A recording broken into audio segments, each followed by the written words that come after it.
Meus irmãos, a paz do Senhor, amém? Vocês estão bem com Jesus?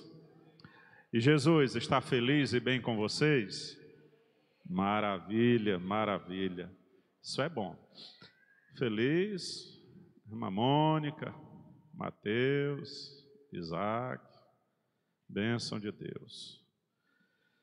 Estou feliz com Jesus, irmãos, porque o Senhor tem feito coisas grandes em nosso meio. Graças a Ele. Tem os irmãos aqui acompanhando a transmissão no YouTube.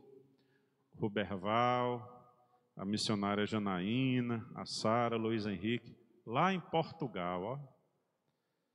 Se eles pudessem mandar, irmão, pelo WhatsApp, um pouquinho do frio que está lá, para cá, né? Se desse para mandar pelo WhatsApp. Ela mandou uma mensagem para mim, acho que há uma semana atrás, dizendo, pastor, aqui está fazendo 10 graus, aquele sotaque, aquele carioca bem arrastado, né? 10 graus, pastor. Eu, inveja. Aqui está 35, irmã. Bem friinho. Bênção de Deus. O irmão Marcos Paulo também postou aqui na transmissão, que está assistindo a transmissão do culto lá do trabalho, está trabalhando hoje. A irmã Fátima, lá em Natal, na beira da praia, assistindo o culto na beira da praia. Oh, coisa boa. Que maravilha, que bênção de Deus. Ficamos felizes, irmãos. E eu quero, nesta noite, compartilhar uma palavra da parte de Deus com a igreja.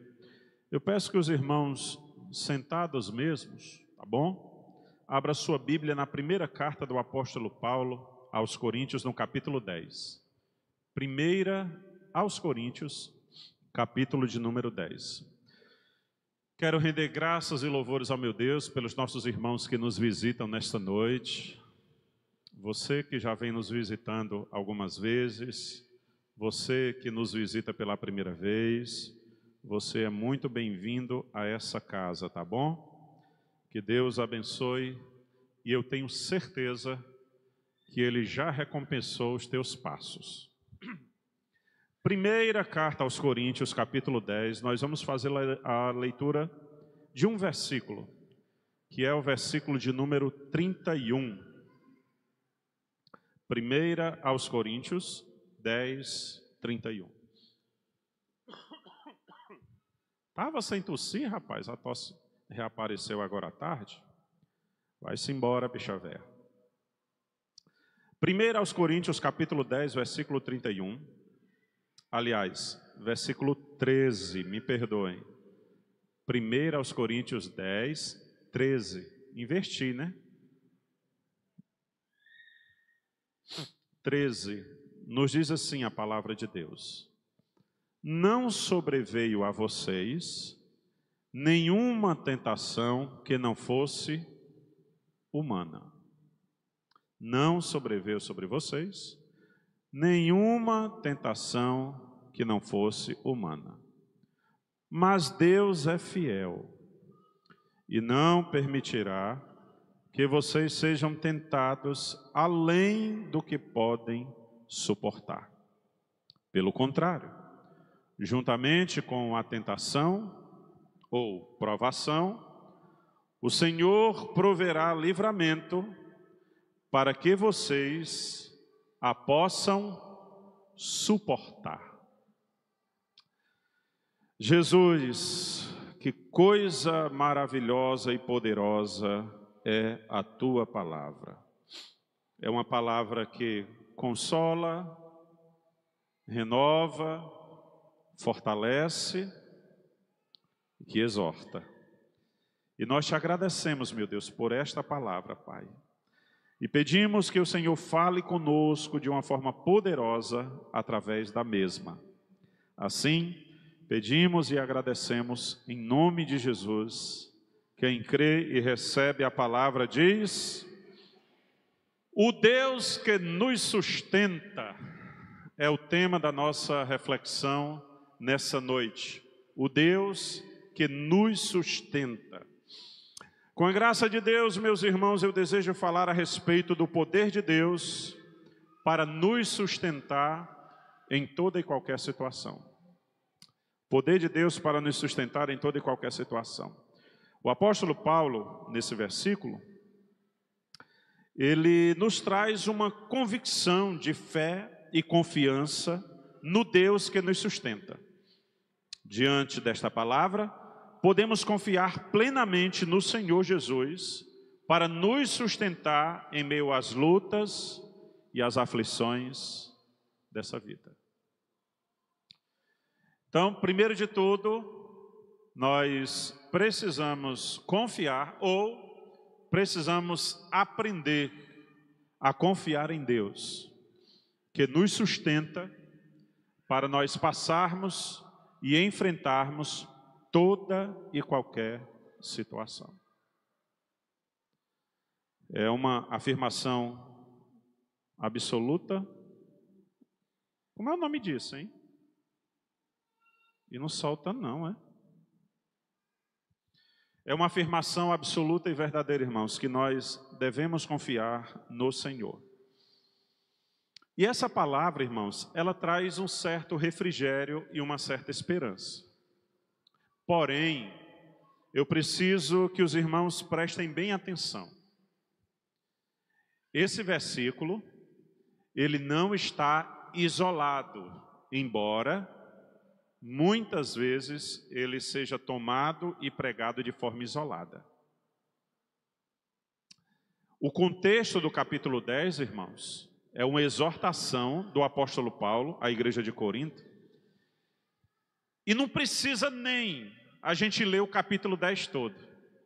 Basta a gente ler o versículo 12 e o versículo 14 para a gente entender o contexto do versículo 13. O versículo 13 traz esperança. Ele diz, olha, Deus, Ele não vai deixar você ser provado, tentado, mais do que você possa suportar.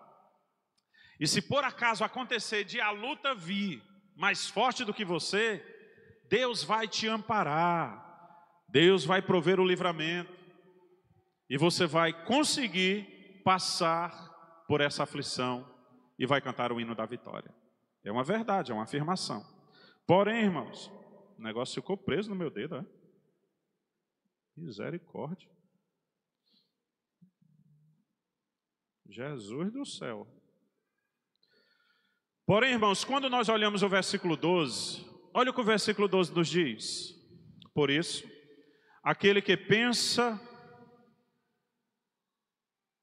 estar em pé, veja que não caia. Quantas vezes você recitou esse versículo dizendo assim, olha, quem está de pé, cuide para que não caia. Aquele que pensa que está de pé,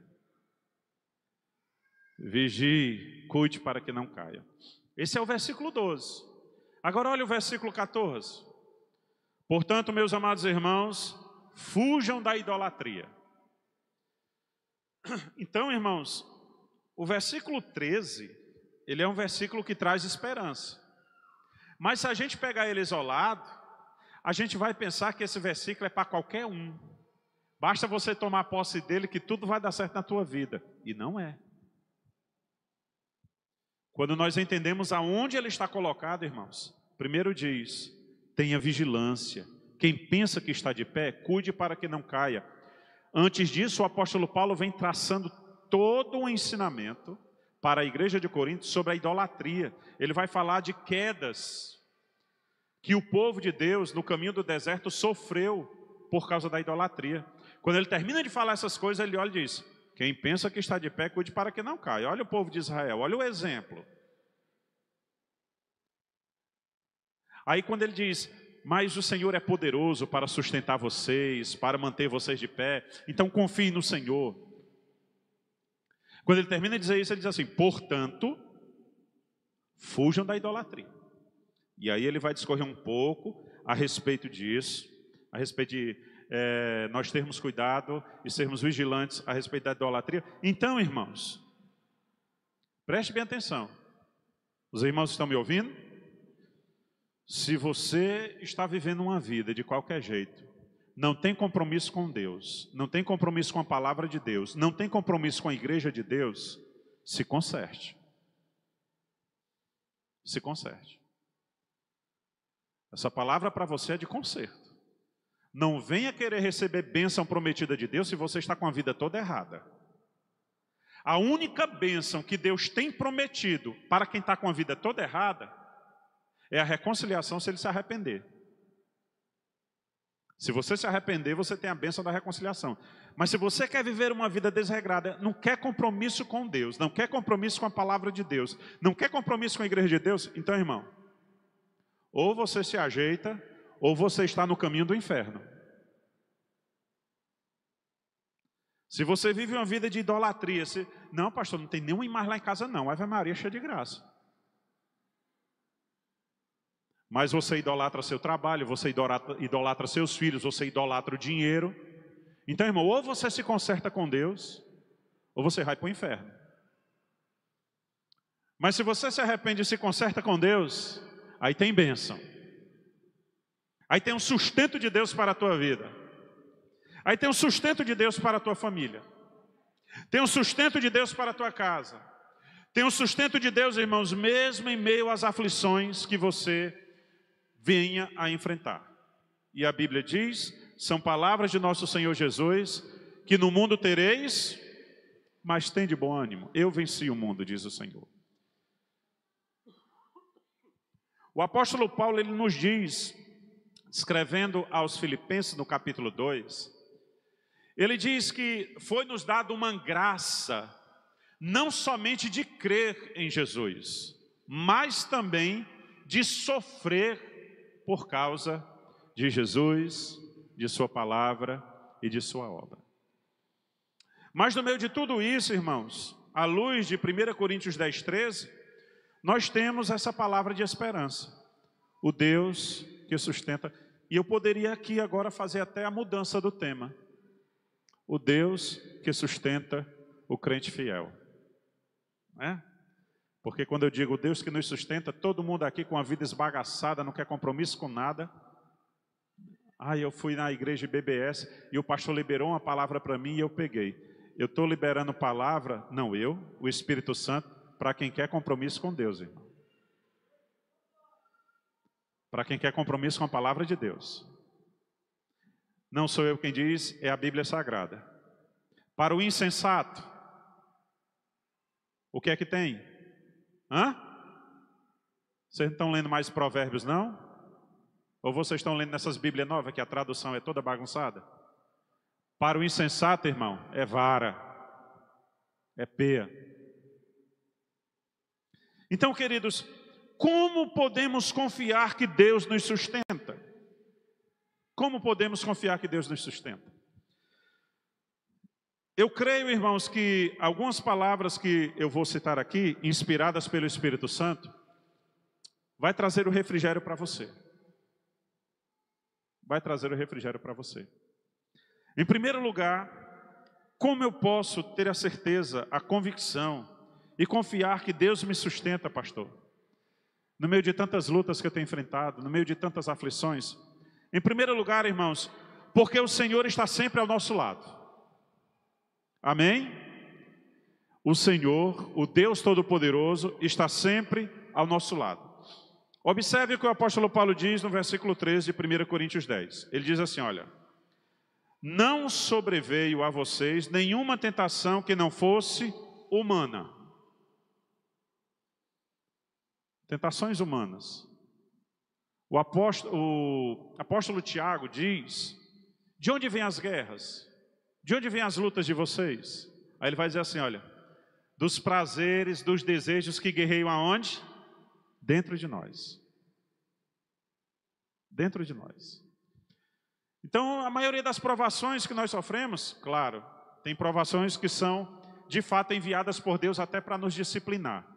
Mas aqui no contexto, o apóstolo Paulo fala de tentações, de provações humanas. Mas ele diz assim, olha, mas Deus é fiel e não permitirá, ou seja, Deus interviu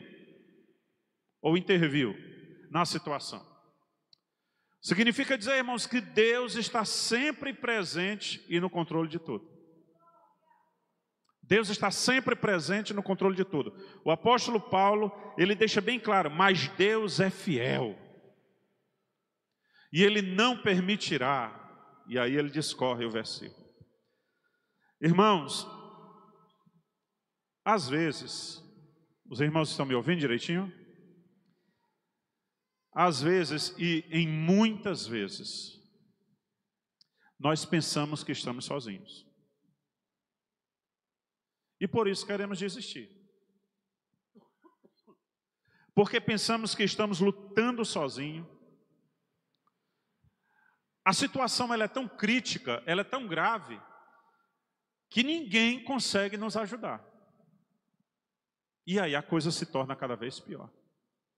Eu peço ajuda a um amigo, eu peço ajuda a um irmão, eu peço ajuda a um familiar. Irmãos, a situação está de um jeito que não tem ninguém que tenha força para ajudar.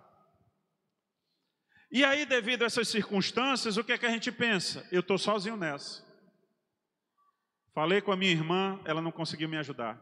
Falei com a minha mãe, não conseguiu me ajudar. Falei com o meu irmão, não conseguiu me ajudar. Pedi oração na igreja, ninguém consegue me ajudar. Os irmãos só oram. E eu olho para a situação, ela está ficando cada vez mais complicada, mais despedaçada. E eu não sei o que fazer. Mas, irmãos, olha o que diz 2 Timóteo, capítulo 4, versículo 16. 2 Timóteo 4,16. Olha que palavra, irmão. Olha o apóstolo Paulo dizendo o que você tem dito no meio da situação e você tem se sentido sozinho. O apóstolo Paulo vai traduzir um pouco do teu sentimento. Na minha primeira defesa, ninguém foi a meu favor. Todos me abandonaram, mas que isto não lhe seja posto na conta. De quem são essas palavras? Do apóstolo Paulo.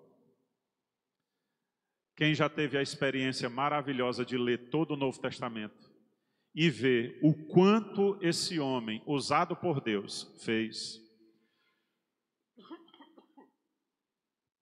Em quantas cidades ele plantou igreja, em quantas cidades ele plantou vários obreiros, e agora esse homem se encontra numa situação delicada da sua vida, e o que é que ele diz?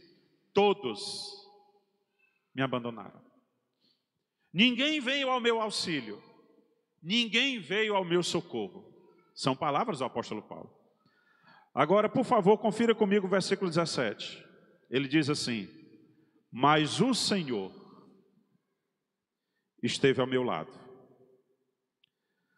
e me revestiu de forças para que, através de mim, a pregação do Evangelho fosse plenamente cumprida e todos os gentios a ouvissem, e fui libertado da boca do leão. Preste bem atenção, irmãos.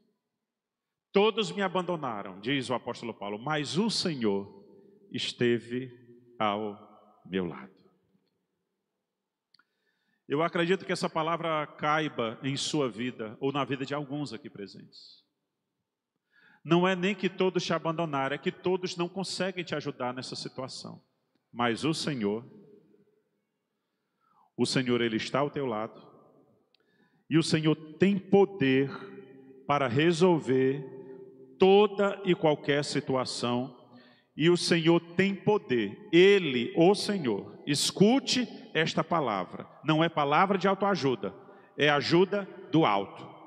E o Senhor, o Deus Todo-Poderoso, com a sua mão forte, com o seu braço estendido, Ele te sustentará nessa situação, para que você possa passar por ela e lá do outro lado cantar o hino da vitória. Você recebe esta palavra em nome de Jesus? Nunca pense que você está sozinho, que você está sozinha.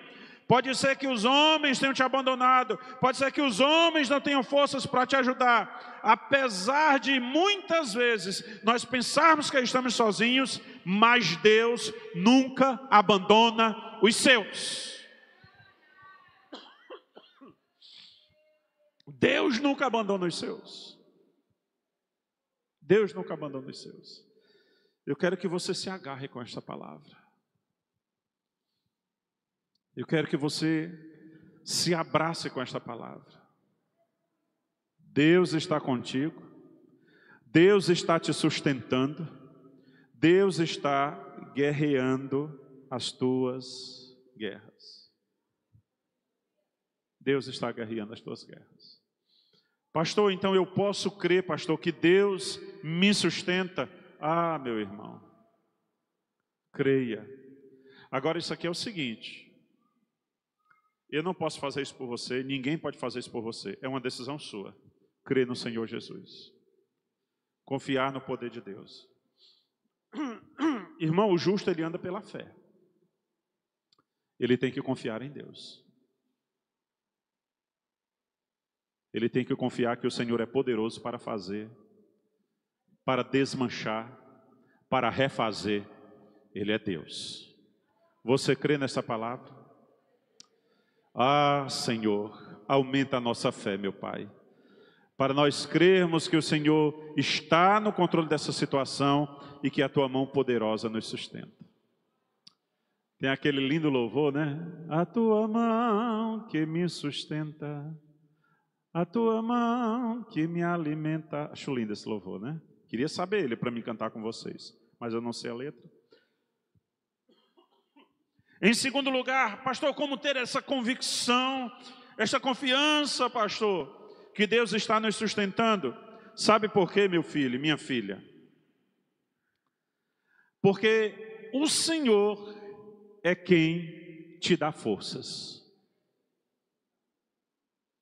O Senhor é quem te dá forças. O Senhor está ao teu lado e é o Senhor quem te dá forças. O apóstolo Paulo fala a respeito de uma força que Deus concede aos santos para que eles possam passar, caminhar, mesmo nos momentos de aflição. É uma força que é dada por Deus. Às vezes, irmãos, nem nós mesmos sabemos como é que a gente está aguentando. A gente olha para a situação e olha a condição que nós estamos, e nós mesmos, rapaz, eu não sei nem como foi que eu passei por isso, eu não sei nem como é que eu estou aguentando. É uma força de expressão. Mas quem conhece a palavra sabe.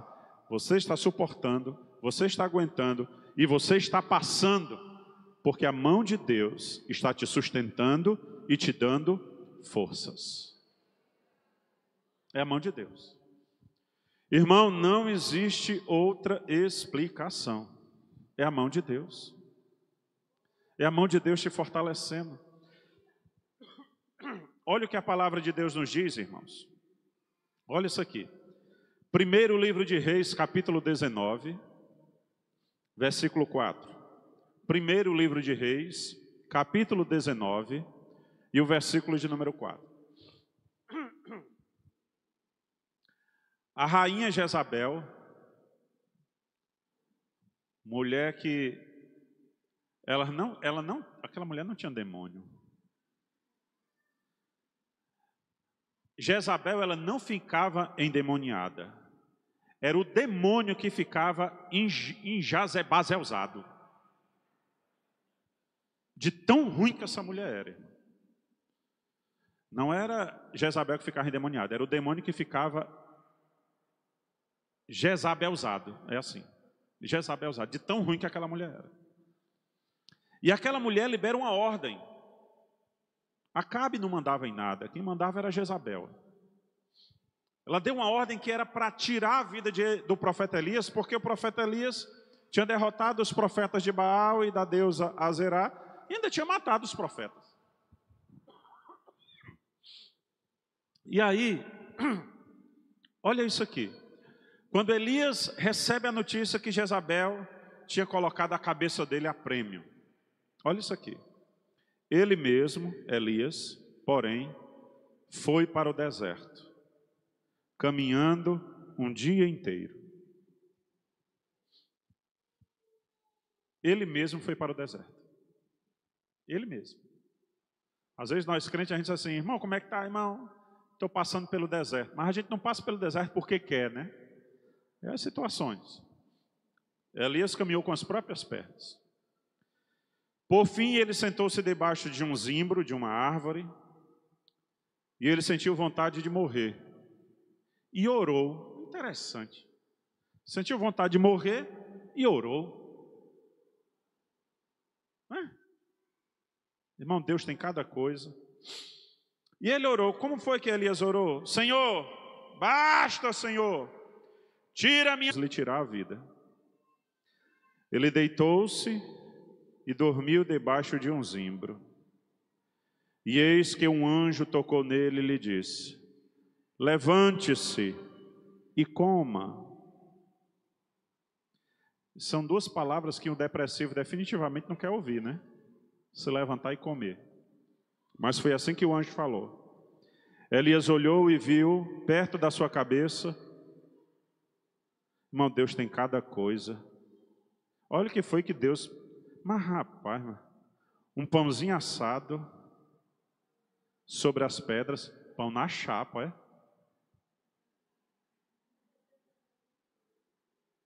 Tem um lugar aí que a gente vai comer uma carne na pedra, né? Tem um negócio aí. Tem umas pizzas, né? A pizza não é forno, não sei o que, elétrico, é no forno a lenha. Aí aí é boa. Olha o que foi que o anjo do Senhor fez. Pãozinho assado na pedra, bem pertinho da cabeça dele, e um jarro de água.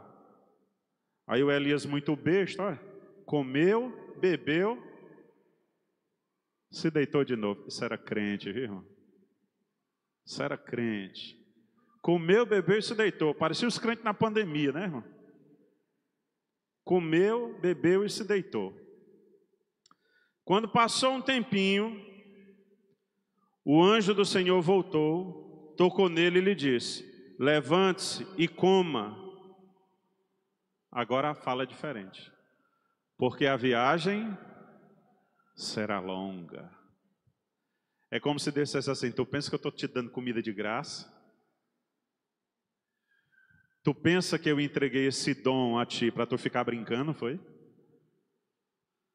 Tu pensa que eu te entreguei esse talento para tu ficar brincando? Hoje eu quero, hoje eu não quero. Me escala hoje, não me escala amanhã não. Me bota hoje, não me bota amanhã não. Você pensa que Deus te deu esse pãozinho assado na chapa, na pedra, com essa botija de água para você ficar brincando? A viagem é longa, irmão. Tem muita obra a ser feita. Então o que foi que aconteceu? Elias se levantou, versículo 8. Comeu e bebeu, e com a força daquela comida, caminhou quanto tempo? 40 dias e 40 noites, até Horebe, o monte de Deus. Irmãos, quem foi que deu forças a Elias para esta viagem longa e custosa? Foi o Senhor. Foi o Senhor. Isso aqui é um milagre, irmão, efetuado por Deus. O pão de Deus, o sustento de Deus, a bênção de Deus, o dom de Deus, para nós fazermos a obra que Deus quer que façamos. Me escutem pelo amor de Deus. Você sabe por que tem muito soldado rebolando os coturnos e jogando a farda lá no canto da parede e não quer mais ir para a batalha? Porque nós estamos caminhando, irmão, segundo nossos próprios méritos, segundo a nossa própria força e segundo a nossa própria vontade. Se nós caminharmos segundo a vontade de Deus, irmãos, eu não estou dizendo que não haverão lutas, talvez hajam até mais. Mas o Senhor tem tudo preparado para te dar a força necessária para você fazer a obra. O Senhor tem o alimento necessário, seja ele físico, seja ele espiritual. O Senhor tem todo o cenário preparado para você fazer a obra dEle. Essa provação, essa tentação, essa situação não é para a tua morte, não é para enterrar o teu talento, não é para enterrar o teu ministério. É Deus trabalhando na tua vida, homem de Deus, mulher de Deus. Ele está aumentando as tuas forças, Ele está renovando as tuas forças, Ele está te dando mais graça e sabedoria para você enfrentar as batalhas da vida. Então, pastor, é Deus me sustentando? É, irmão, porque se fosse você sozinho, já tinha papocado, com linha, carretel e tudo. É o Senhor quem te dá forças. É o Senhor quem te fortalece a cada manhã, é o Senhor quem te fortalece a cada entardecer, é o Senhor quem te fortalece a cada noite. Mas também tem uma coisa. Estão me ouvindo? Você tem que tomar a decisão. O anjo disse: Elias, se levante, coma, beba, porque a viagem é longa. Elias voltou a dormir? Sim ou não? Não, irmão. Meteu o pé na carreira. Se fosse cearense, meteu o pé na carreira.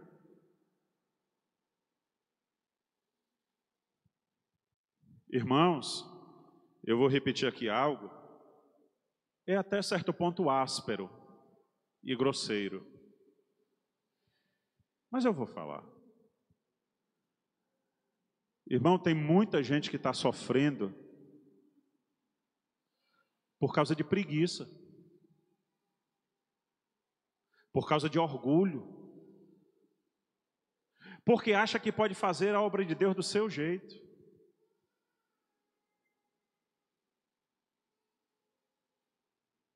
A arca do Senhor no Antigo Testamento, ela foi feita, elaborada conforme a vontade de Deus. E mandaram colocar uns varais nela. Para que eram aqueles varais? Alguém lembra? Para o levita carregar a arca onde? No ombro. Irmão, quem aqui é do interior mais antigo? Os mais antigos aqui, que foram criados no interior. Quem se lembra o que é caminho d'água? Só os mais antigos vão se lembrar. Às vezes a minha mãe acordava bem e dizia: Flauber, vá buscar ali 3 caminhos d'água.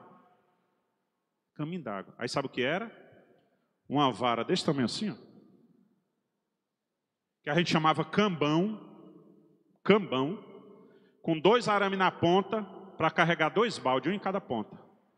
Aí cada viagem que eu dava, a gente chamava um caminho d'água.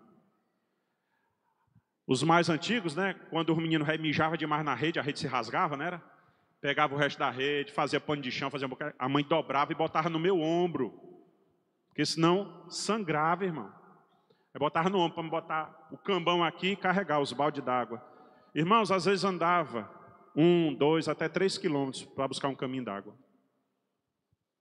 E atrás de um cacimbão, seja onde fosse, um açude, seja onde fosse, para trazer água. Porque carregar no ombro exige esforço. Aí um belo dia, Davi, um desejo enorme de levar a arca para o Monte Sião. O que foi que Davi mandou fazer? Pediu um Uber, irmão. Davi pediu um Uber, bem facinho. Um Uber. A Bíblia diz que ele pediu um carro novo. Quando chegou o Uber, era dos grandão, acho que daquele grandão. Cabe. Oh, alegria medonha. A Bíblia diz que era uma festa grande, irmão. Os sacerdotes dançavam, Davi dançava, levita dançava. Pá! No meio do caminho o carro começou a enguiar, irmão. O que é isso? É bobina? É vela? O que é? Os boi tropeçando, né? Carro de boi novo. Quando a arca vai tombando, não quer pegar na arca. O que é que acontece? É fulminado na hora. O que é que essa palavra nos ensina? Que a obra de Deus, ela não foi criada para ser feita do seu jeito.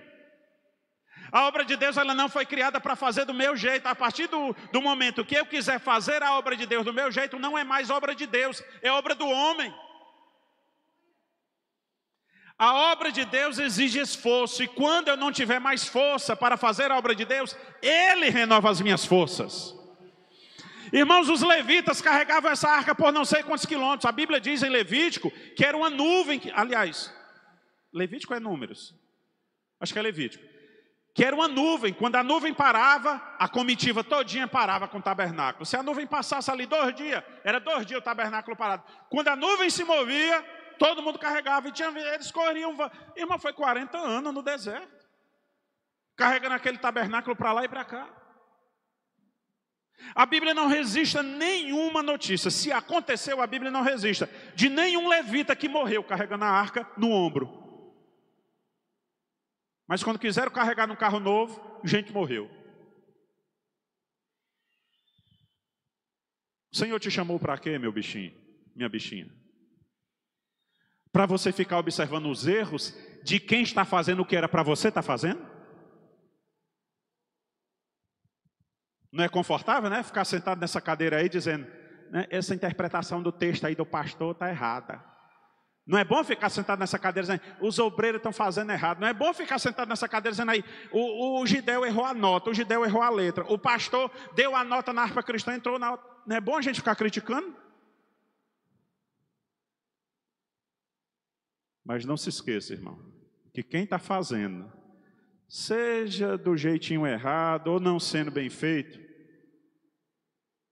mas foi o único que teve coragem de sair do barco e andar sobre as águas. Foi o único que teve coragem de sair do barco e andar sobre as águas. E quando você está dentro, seja da obra, seja dessa situação, meu filho, que você está passando, creia, o Senhor está te sustentando. O Senhor está te sustentando. Eu pastoreei uma igreja, não vou dizer nem o nome, nem a cidade, por questão de ética. Que um dos melhores pregadores, ele era muito orgulhoso, rapaz. Ele sabia que era bom. E esse é o problema. A vaidade, ela tem matado mais pregadores do que a perseguição. Chegou para mim e disse que queria sair do grupo dos obreiros. Irmão, se tem uma coisa boa em envelhecer, se chama sabedoria. Experiência, né? A gente vai envelhecendo, a gente vai alcançando experiência. Eu percebi que aquele cidadão queria que eu adulasse ele. Queria que eu lambesse ele. Não, faça isso não, você é o melhor pregador que nós temos aqui. Eu só faltei cantar a música da Roberta Miranda para ele, irmão. Vocês sabem qual é a música, né? Pai, vocês se liberta. Vocês se libertam. Eu falo aqui um bocado de versículo, ninguém completa. Eu falo a música da Roberta Miranda, todo mundo se lembra, irmão? Qual era a música?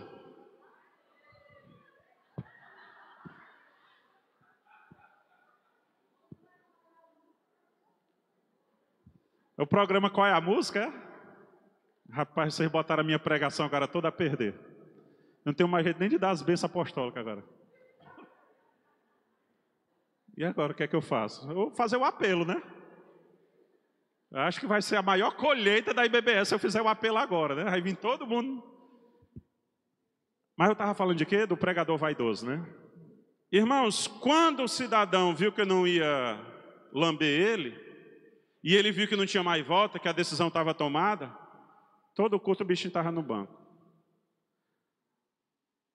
Botando defeito na pregação do Elias, botando defeito na pregação do Robson, botando defeito na pregação do pastor, botando defeito na pregação de todo mundo.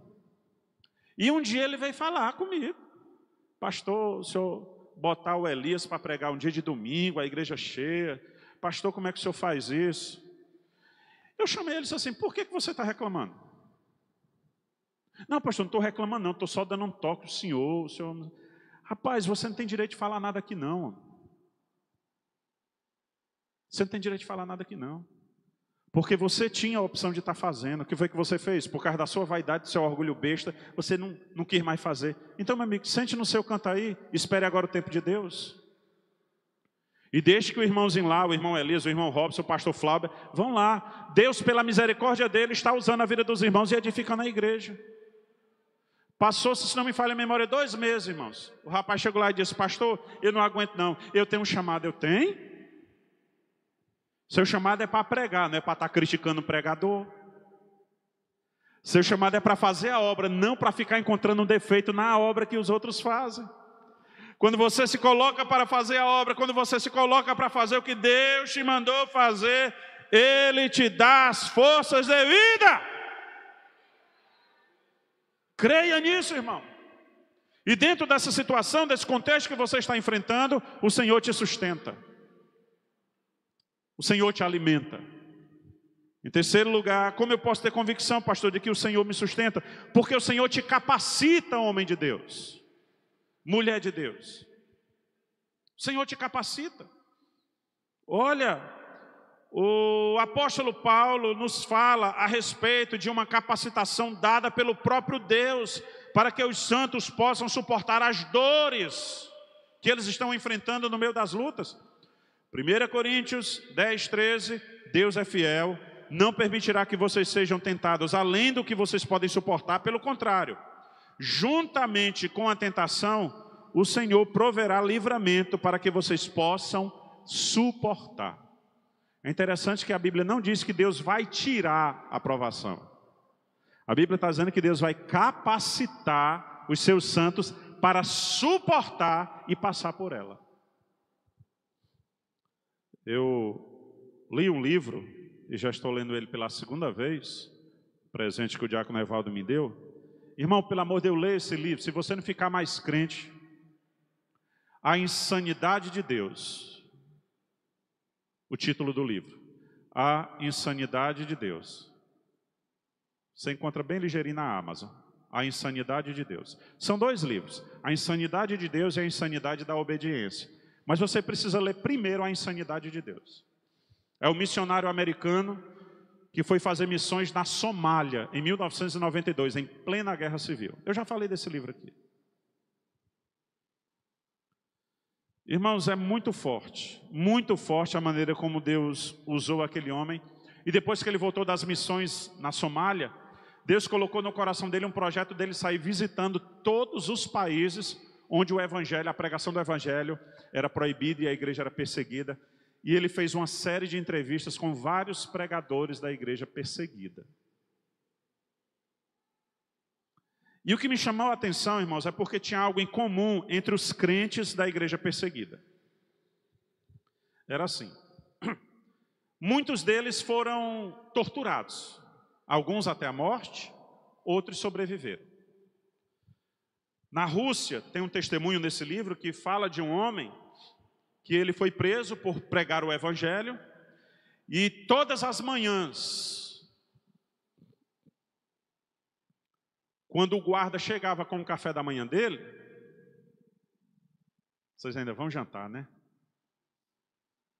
O guarda chegava com o café da manhã dele, era o cafezinho lá, muito frio, né? Para os lados da Sibéria, acaba doido por um café bem quentinho, e aí o soldado chegava com um pedaço de pão. Ô irmão, hoje aqui no café da manhã aqui da nossa igreja, eu comi um pão e meio, um pão bengala e meio.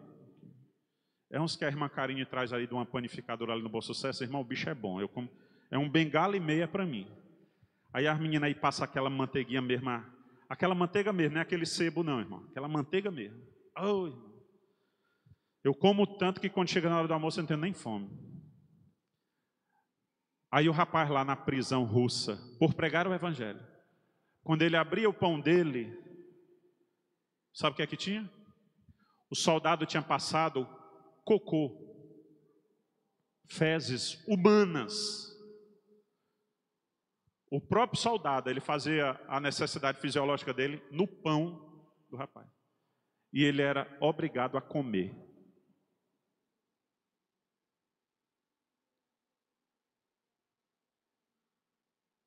Você sabe o que foi que aconteceu? Quem leu o livro depois vai me dizer. Aquele homem passou muito tempo na prisão. Anos depois ele saiu. E um dia ele está pregando o evangelho, se não me falha a memória, se eu não lembro bem. E uma senhora, uma idosa,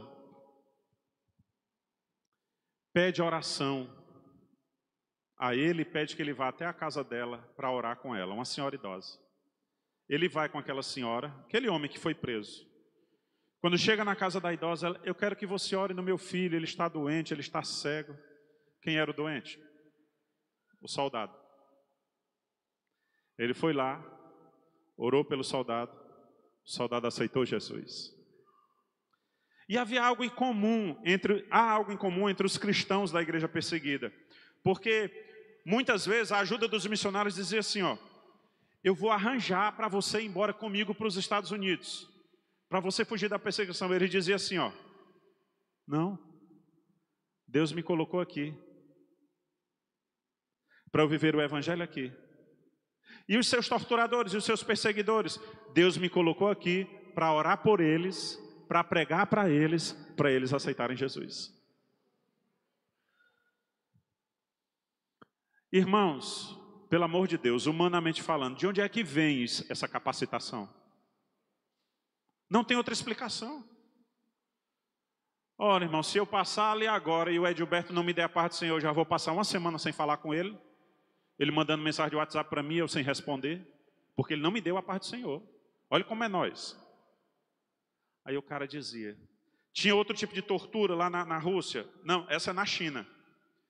Os soldados entravam na cela, aí eles mandavam o rapaz, os missionários, se ajoelhar e botar as duas mãos para cima, assim.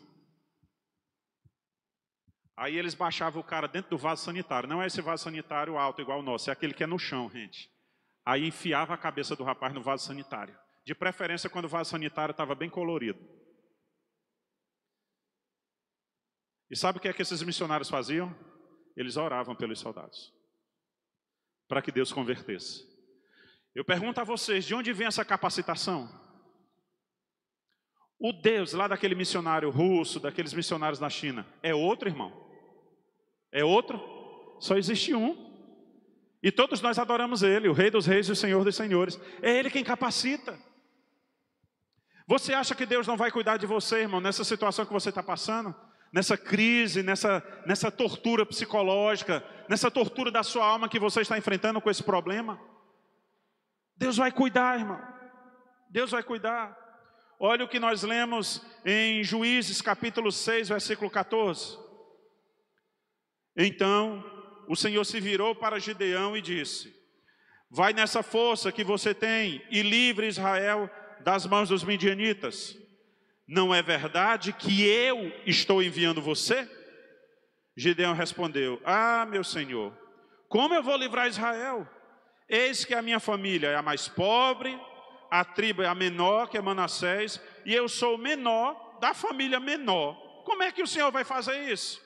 Versículo 16, o Senhor responde, o Senhor disse: porque eu estou ao seu lado, então você derrotará os midianitas como se fosse um só homem. Como se fosse um só homem. Porque eu estou ao seu lado.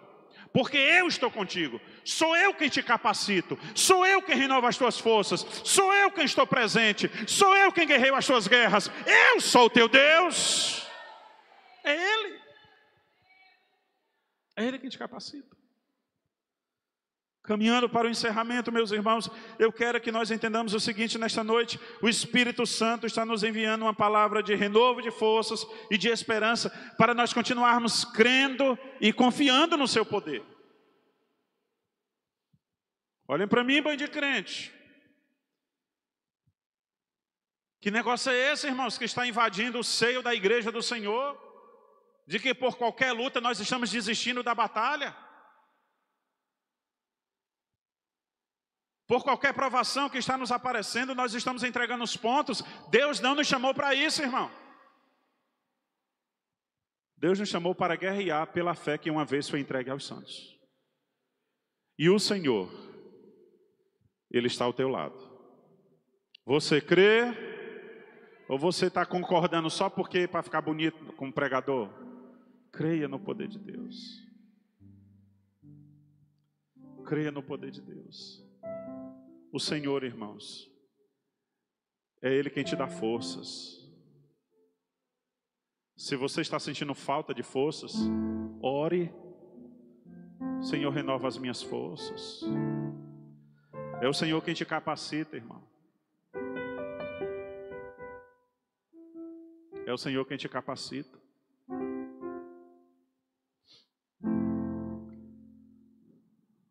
Um dia, me permita aqui expor uma pessoa. Expor no sentido positivo. Um dia eu cheguei para a irmã Karine e disse: irmã Karine, eu estou em oração E Deus tem falado comigo para você assumir o departamento de discipulado da igreja. A Karine é bem baixinha, né? Os irmãos conhecem. Ela deu um pulo que quase derrubou uma caixa de som dessa aí. Foi bem ali no cantinho que eu falei com ela. Não, pastor, pelo amor de Deus. Não, eu não tenho condições, eu não tenho... Irmão, eu soltei a bomba e deixei. Aí ela que ficasse lutando com o que Deus tinha para ela. Vez por outra a gente vinha aqui na igreja, quando a Karine vinha na minha direção, eu trocava caminho. Queria nem me encontrar com ela. Deixa ela guerreando aí. Deixa ela guerreando. Pastor, o senhor tem certeza? Eu olhava para ela assim, só por cima do óculos. E quando foi um dia, nós estávamos aqui no mutirão, não sei se ela lembra. Estava no mutirão de limpeza aqui, todo mundo trabalhando. Aí eu vim, me encostei bem aqui. Aí ela veio andando e se sentou. Sentou bem aqui. Eu... Pastor, o senhor tem certeza? Eu olhei para ela assim, já com raiva, uma maga réia dessa. Quer que eu bote outro? Ela olhou para mim toda se tremendo, zoião arregalado. Não, não, Deus me livre.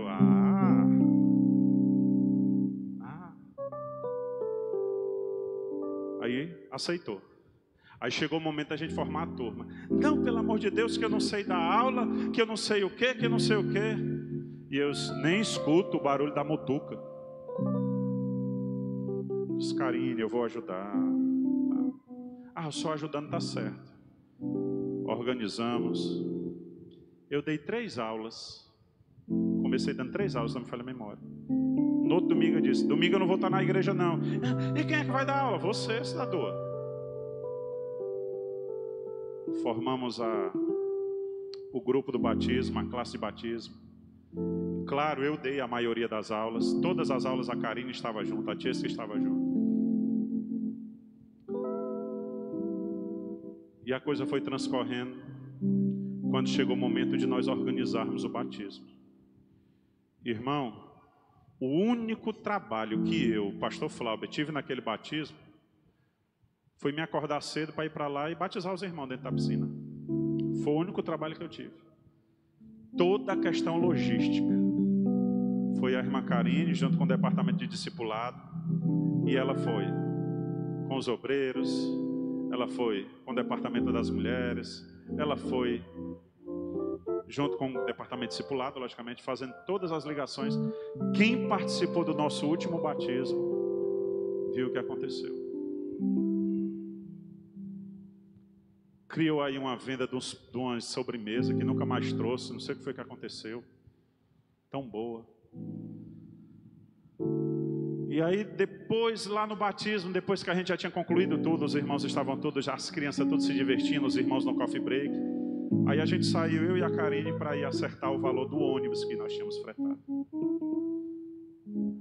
Aí eu disse assim, Karine,